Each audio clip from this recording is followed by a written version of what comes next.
I'm Farhan Dalla, transformational trainer, and welcome to Elevate Your Life, a transformational podcast, an invitation to take the journey towards your deepest self.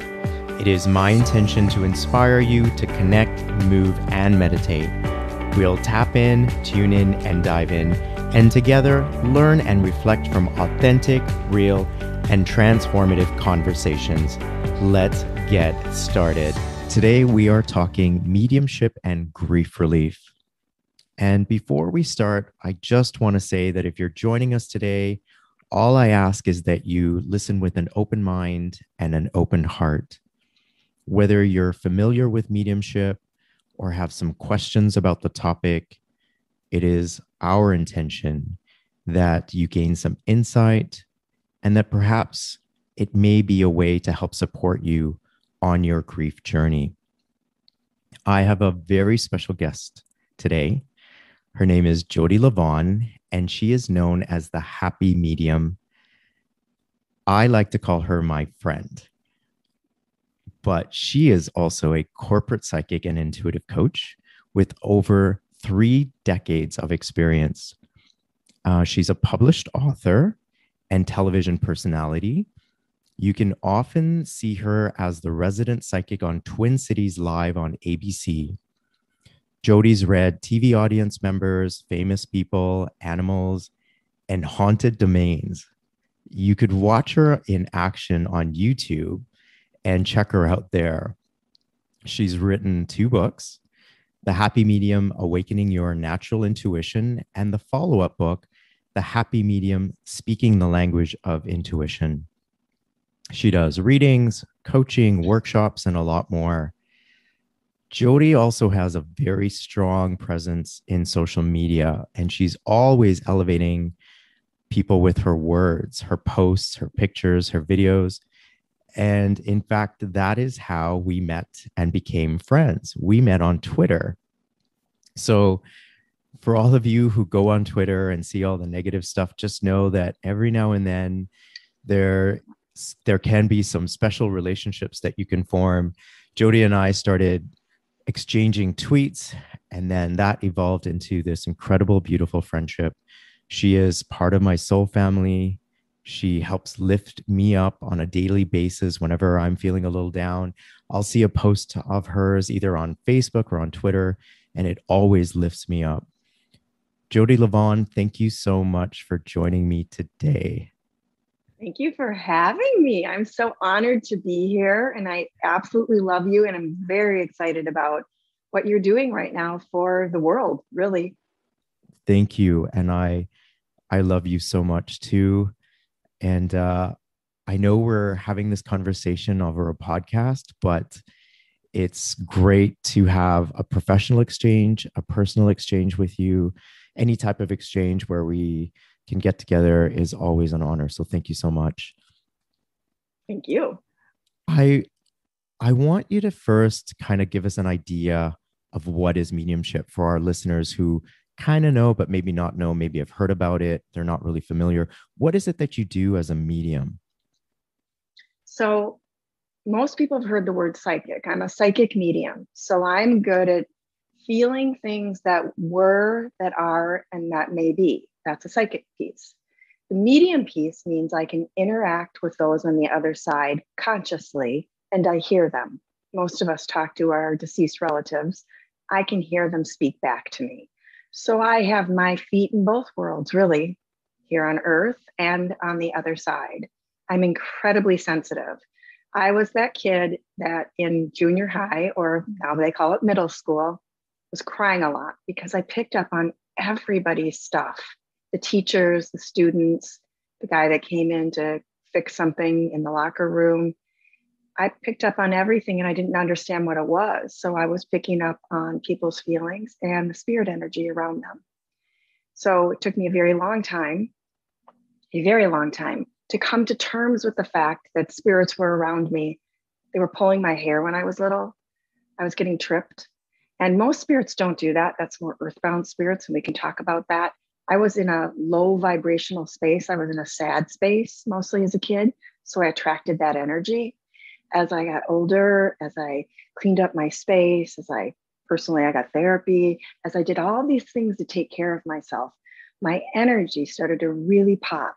And spirit energy around me is really positive.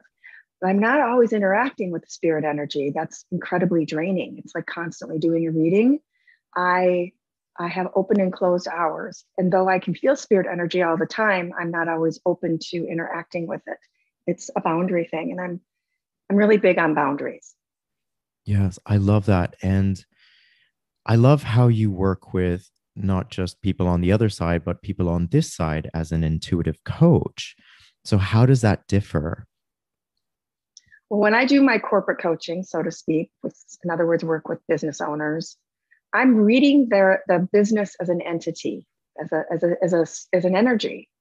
And I help them get the most out of their business by helping them manage people better, by being open to other opportunities. I can see where money is escaping that shouldn't escape. I can see where things could be coming their way because I don't read the future. I read the signs that indicate what may occur. And I don't really talk a lot about the spirit energy around. If I know the client really well, I might, but it's just giving the information as it is.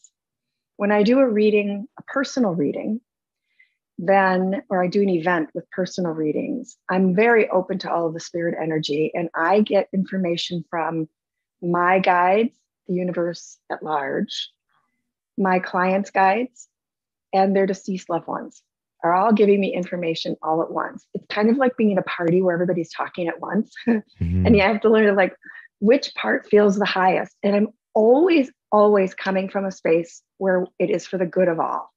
I mean, that is my main thing. I pray before I do readings. I pray before I do things like this. And everything is for the good of all. If it's not for the good of all, I'm not in. Right. I think we have that in common. I too prayed before we started this. And my thing is always, how can I best be a messenger and just take myself out of it and just allow myself to be present and to be a vessel? And it sounds like that's what you do as well. I do want to know though, how did the name The Happy Medium come about? Where did that come from? I'm not sure if I know this story. Well, you know me well enough to know that I can be a goofball, right? And I love that about you, by the way. I'm really silly. And a lot of people actually don't know this. I'm very silly. That is how I lift my energy. That's how I ground myself. That's how I deal with talking to people that just died in a terrible accident and their loved ones come in for a reading. That's how I clear my energy. That's how I lift my energy. And when I finally admitted that I was a medium, I was like, well, then I'm a happy medium. And it also took me a long time to find the happy medium, to find my peace, my equilibrium, to be able to say no to spirits and no to people when they were pushing me to do things that I didn't want to do. So it took me some time to become that happy medium. So it's something I've been using probably since I was in my early 20s. And I just started being known as the happy medium. And so when I wrote my first book, they were like, you can't use that title. I'm sure it's used, and it wasn't. So, and then I've trademarked it out also. So that's how, because it's an everyday process. It's not like, when you have an education, you have an education, you go for higher learning with it, but you have that education, that degree. Being in a good space, you have to keep coming back to that. You have to keep coming back to that equilibrium, that balance, that learning to follow your heart, trust your gut, and use your head, and not just fly off the handle with some insight that comes your way. Because just because you pick up on something, intuitively speaking, doesn't mean it's yours. And it doesn't mean it's correct. You might be interpreting it in a way that it isn't meant to be interpreted, because it's all interpretation. You know this, Yes. Being sensitive, you're interpreting it. And I'm the vessel that it comes through me. All the information I pick up comes through the lens of my own eye, my own personality, and everything I've been through. So when you have a reading of any kind, or if you do anything, go to the dentist. The personality of that dentist or that medium or that psychic medium is going to come through. So you want to be comfortable with that energy. I feel like the best mediums are the ones that have done the most work on themselves. And continue to do so as well. I don't know if you know this, but my name has happy in it as well, because my name literally translates to the happy one. So we have that in common. I love that. It fits for you. I hope so, because it was assigned to me at birth. Unlike you, you chose to be the happy medium. I was given the name at birth. So I've had to live up to that. And I try. I try. Um, So, can I just say one more thing about this, yes, of course. dovetailing on it? So, I was raised in a very conservative environment, religiously conservative, politically conservative, just very conservative. And I wanted to be a singer or a teacher. I never really thought that I ever wanted to be a psychic, a medium, or the happy medium. So I learned very young because the insights were pouring in on me constantly. Excuse me. Either I would have my intuition or it would have me. Mm. And I decided to have my intuition. This was not a choice for me, and I'm not a victim. I love this. Mm-hmm. This work fills my spirit with such joy. I absolutely adore it. But it is a constant flow of managing energy and being emotionally peaceful. Mm-hmm. And I would imagine it requires a lot of balance work, staying in balance, being a healthy vessel, because it requires so much energy. You're dealing with some pretty intense topics. You want to not take that on. Like at the end of the day, like you said, close the doors when businesses are over. And so I know from just being an empath myself that I have to manage my own energy, um, practice self care. Yes. And I think that allows you to continue to be the happy medium that you are. Yes. And Yes. you're doing a great job. You spread so much positivity on a daily basis. Like I said, whether it's a tweet or a post or with a reading that you're doing, you really do elevate us in so many ways. And I can't thank you enough for that. Thank you for saying that. It's true. Um, and since we are talking about grief, uh, as you know, grief is a very unique experience for everyone. And grief is often as unique as each of us are.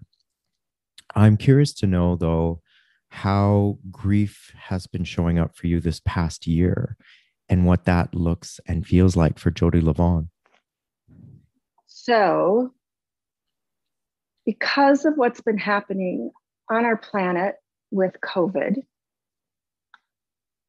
there has been so much fear and so much grief in general that as an empath, also, I have had to dial inward for my light. Instead of going outward to feel all of the love around, I dial inward, which helps me connect with the universe, i.e., God. I've had to be very careful with my energy because there's been so much going on. Now that we are over at least a big part of this, we don't know what's coming, but we're over a big part of this. There is still grief, dealing with the grief of who we've lost and the year and everything else. It sounds very maybe childlike, but I feel like I want to deal with the sadness, excuse me, deal with the sadness and concentrate and focus on the positive, on anything that brings me a feeling of joy. I have clients that lost not one, but two people to COVID. And dealing with that grief is so important because if you don't, it's going to always bite you in the tuchus. If you do that, and then you also focus on the beautiful day and any joy that you are having, it brings you that kind of balance. The thing about grief itself is it takes you over, as you know, and we feel like we're never going to come out of it. I remember when my dad died, I psychically was kind of sensing it, but I'm his daughter. So, and he was a big part of my world. We were very close. And my children and my husband loved him so much, my whole family, that I would sit on the floor. I would do my work. I was writing my first book. I'd sit on the floor and cry, get up, make the food for my kids, do laundry, hug them, kiss them, read them books, drive them where they needed to go. My husband would come home and I'd lay on the floor, sit on the floor and cry. And I remember thinking to myself, oh my gosh, this is like really extreme. And I know he's okay, but I'm his daughter and I have to go through this because if I don't later on, I'm going to be a mess. So I chose to dive in, but I also chose to keep having my touch points to make sure I was eating enough, having enough water, getting enough exercise, changing my perspective now and then, and it really helped. And there are all those kinds of grief where you do that in little teeny pods or a giant way. It's important that you go through it, and it's important that you don't let it own you. Does that make sense?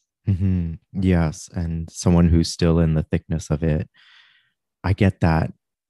I think it may be challenging for some people who, like yourself, when they're experiencing grief, is to still be there for their family in the role of mom and caregiver or caretaker, and a dog mom, and all the things that you still have to do because life has to go on, and still find the time and the space to still go through it. It's amazing because I've spoken to many people who have families who may have lost a parent or a loved one that just think that they can go right back to life and ignore the grief. And I always say, what you suppress, your body will express.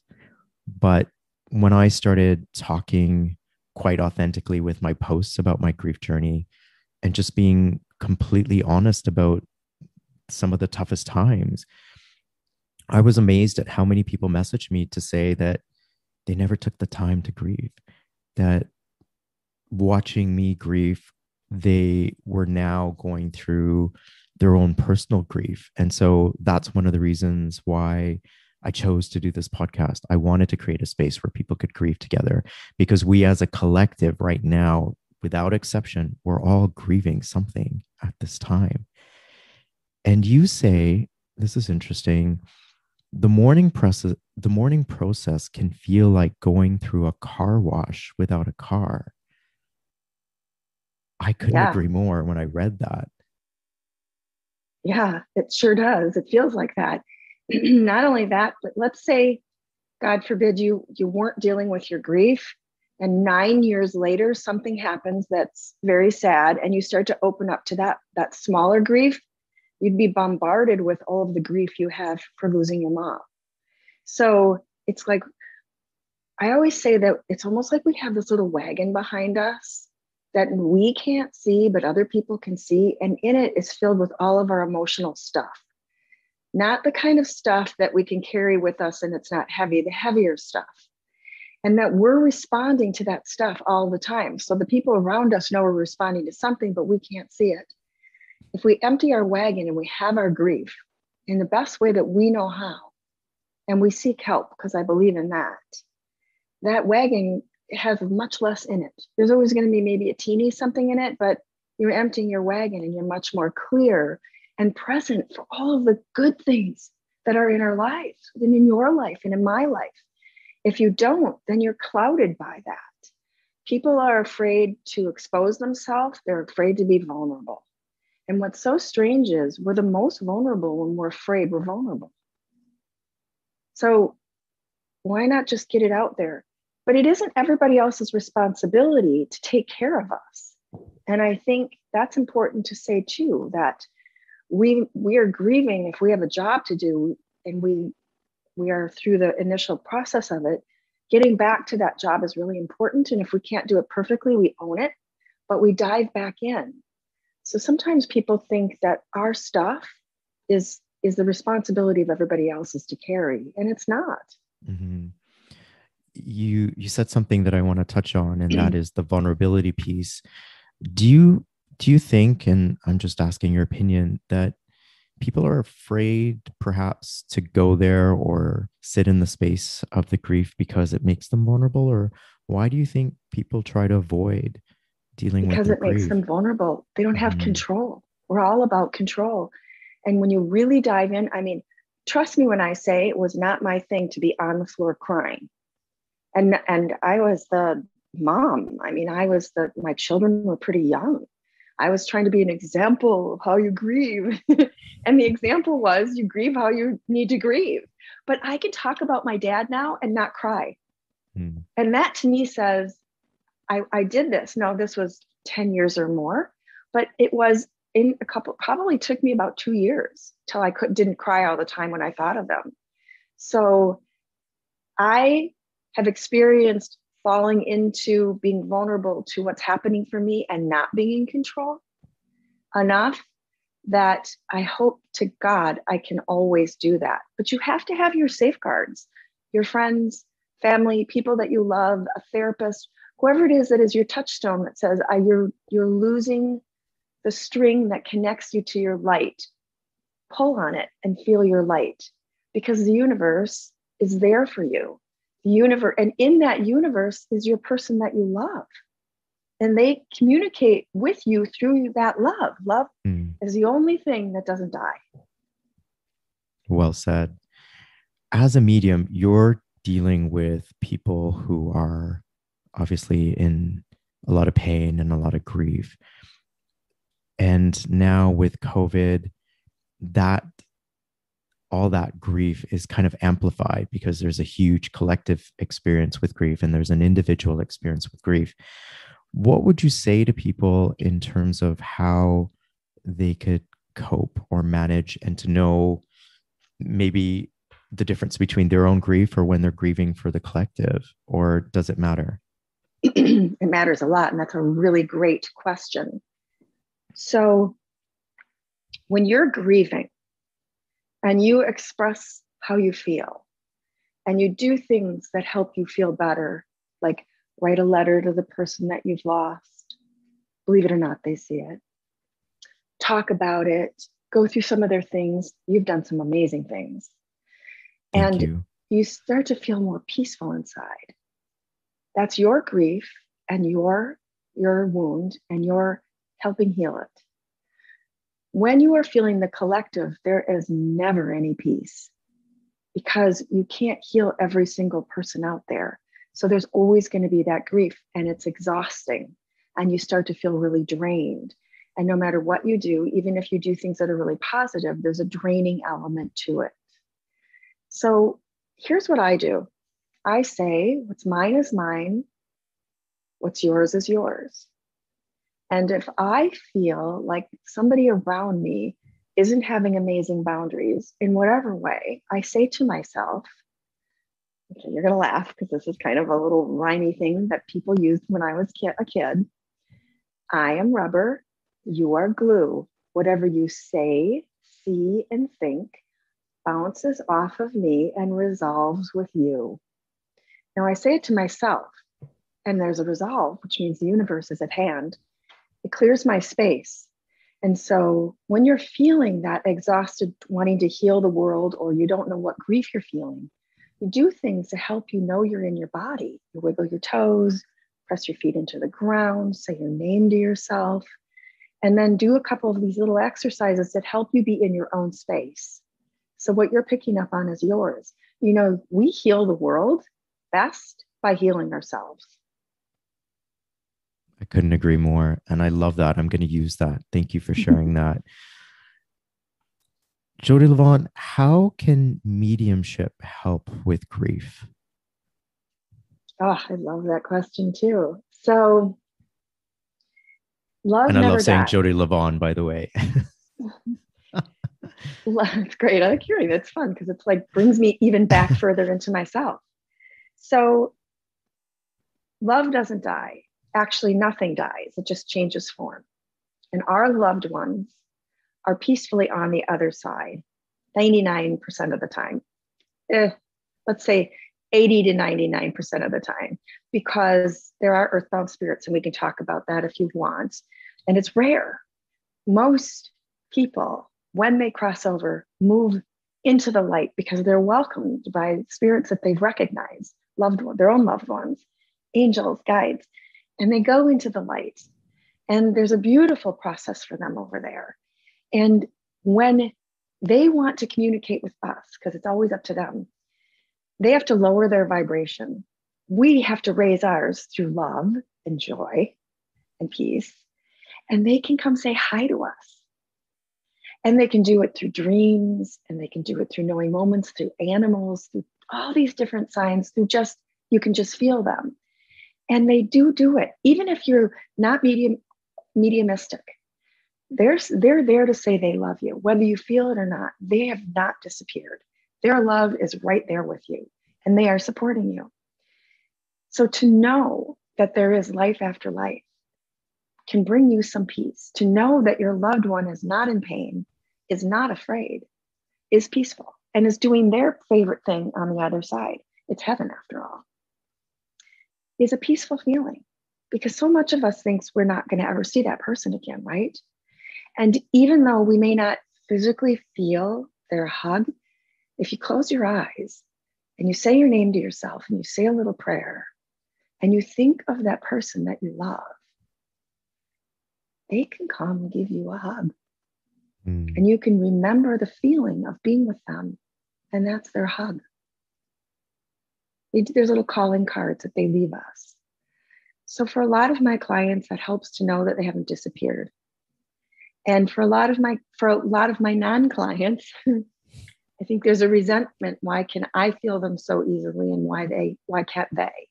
You have to open up your mind and open up your heart to the possibilities. There are so many more things that are possible on this earth if we are in that space of love. And even though I like going like this, peace, you don't always have to feel like you want to hug everyone. But when you're in a space of love, you kind of feel like you love everyone.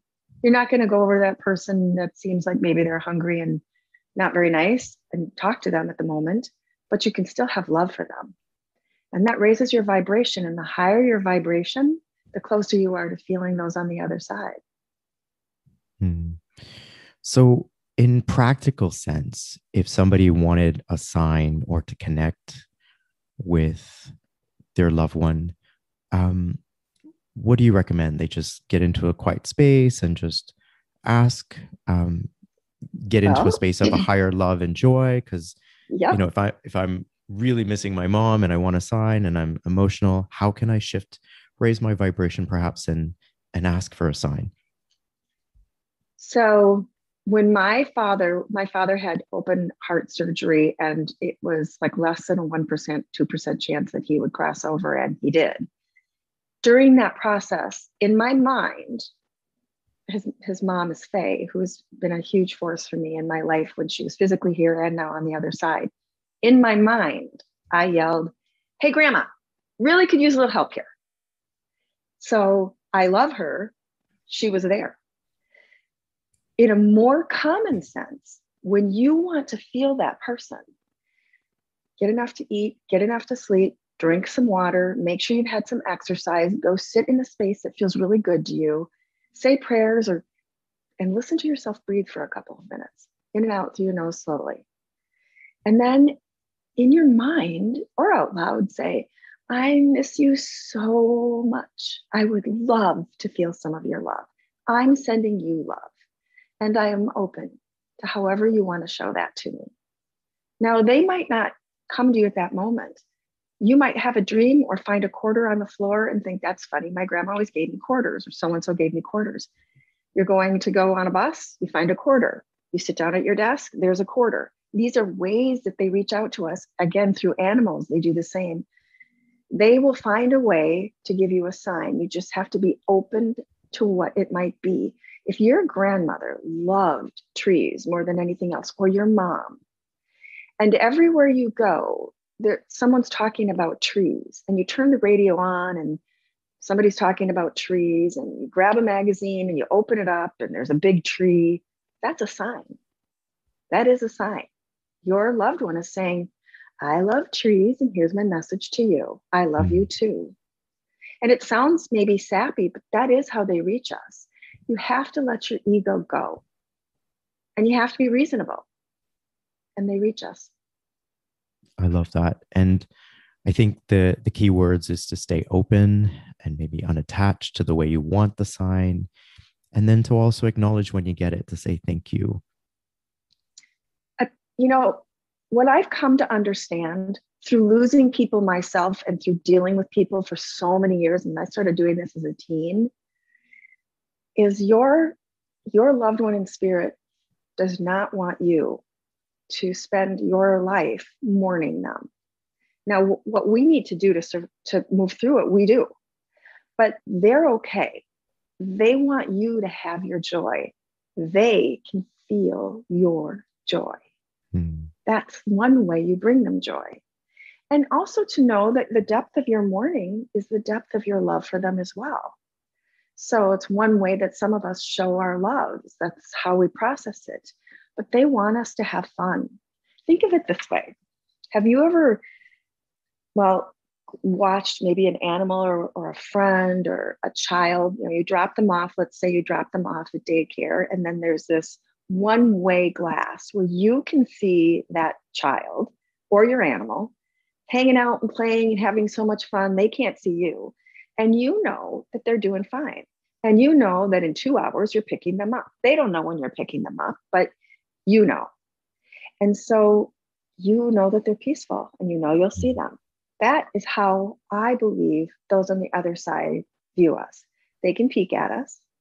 They know when they're going to see us. They know they can come to visit us. And they're not, I know this sounds so awful because most of us think, oh, they must miss me too. Of course, they miss that physical presence. It is my understanding. I can't say for sure because I can't remember being on the other side. It's just through the spirits I've talked to. But they are close to you. They're not missing you because they're right there. Right? They know that maybe you can't understand that, but they're okay with it. They're helped to be okay with it. They're helped to understand the process. It is us that has to get used to, instead of experiencing them on the outside of us, experiencing them on the inside of us. And that's just, again, a bit of a shift in mindset because so many of us miss the hugs, we miss the physical contact. But like you said, love never dies. And it's a matter of stepping into the new relationship in its new form and allowing yourself to continue that bond of love, because I think it still continues to grow and become strong, even though they're not here to physically share their time and their space, their energy and their love that way. Right. The relationship goes on. The relationship goes on. It really does. Jody Levon, I want to thank you so much for this conversation. I'm going to have all your contact information in the notes, but your website is theintuitivecoach.com. Please reach out to Jody on any of her social media platforms, or if you're interested in getting a mediumship reading with her, I'm sure she would be more than happy to help you connect with your departed loved one. Thank you so much. Thank you so much. I'm Farhan Dalla. Thank you for taking the time to listen to today's episode of Elevate Your Life, a transformational podcast. I hope today's conversation has elevated you in some way and inspired you to connect, move, and meditate. I'd really appreciate your support by following and rating this podcast. Come back soon and join me for another transformative conversation.